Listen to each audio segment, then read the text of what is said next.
Salam sejahtera dan salam bertemu kembali di channel saya BP Jaya. So hari ini saya nak share satu resepi iaitu tofu telur masak kicap. Resepi yang amat simple dan sedap dimakan dengan nasi panas. Sebelum menonton video ini, jangan lupa subscribe channel saya.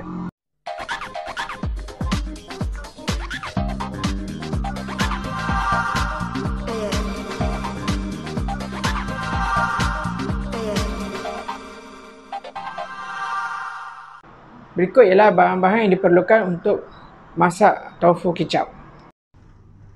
2 bungkus tofu telur. Yang ni saya telah potong dan telah gaulkan dengan serbuk kunyit untuk digoreng dulu. Sebelum masak tu kita kena goreng dululah tofu telur ni. Ni bahan-bahan untuk ditumis. 1/4 biji buah tomato. 2 biji bawang kecil telah ditumbuk. 3 ulas bawang putih telah ditumbuk. 2 tangkai cili kering telah dipotong 2. Separuh tangkai cili merah telah diiris.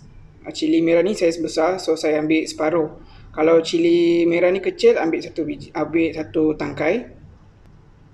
3 tangkai cili api dibelah 2. Yang ini nak tambah boleh, tak nak tambah pun boleh. Sebab yang ni ikut cita rasa lah.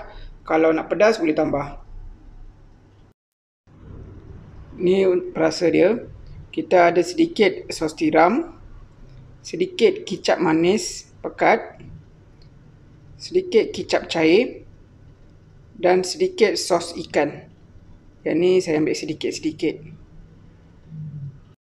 Okay, kita panaskan minyak dulu. Untuk mula-mulanya kita kena goreng yang tofu yang kita dah gaulkan dengan serbuk kunyit tadi tu. Kita goreng dulu.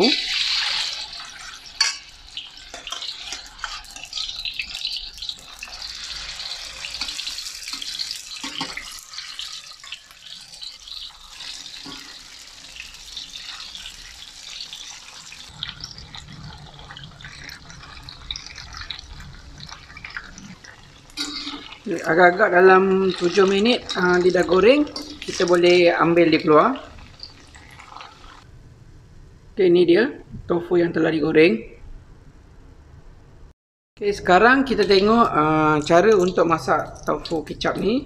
Okay, saya gunakan minyak yang tadi, yang kita goreng tofu tu. Saya gunakan minyak yang sama. So, mula-mula kita akan tumiskan bawang putih yang telah kita tumbuk tadi.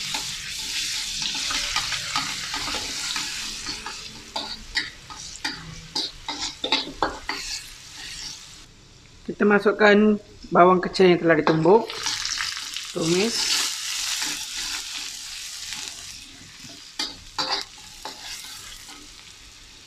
Kita masukkan cili kering dan buah tomato.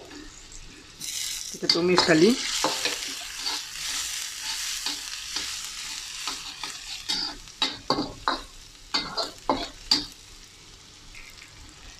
Kita masukkan cili merah dan cili api.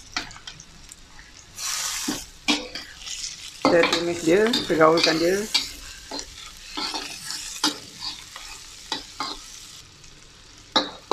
Tujuan saya masukkan cili kering ni untuk menaikkan lagi bau wangi masakan ni. Okay, apabila dia dah naik bau dan dia dah masak kekuningan, kita masukkan tofu telur yang kita goreng tadi. Okay, kita gaulkan dia.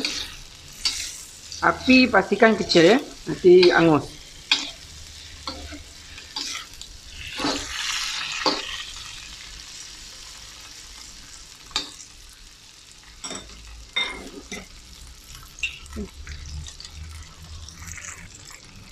Kita masukkan kicap cair dan kicap pekat. Jadi kita gaul. Kita masukkan sos ikan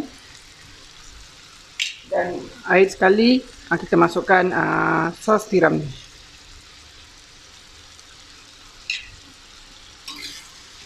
Buat masa ni saya belum tambah garam sebab bahan-bahan yang kita masukkan tadi, sos cair, sos ikan saus tiram dia dah bergaram. So saya rasa cukup kandungan garam yang ada dalam bahan-bahan tadi. Kita masukkan sedikit air. Kita kacau dia. Dan kita tunggu dia masak. Kita tunggu dia masak dalam 3 minit. Okey, selepas 2 minit setengah, lagi setengah minit lagi kita nak tutup api. Kita buka api besar. Dia akan jadi keluar asap macam ni.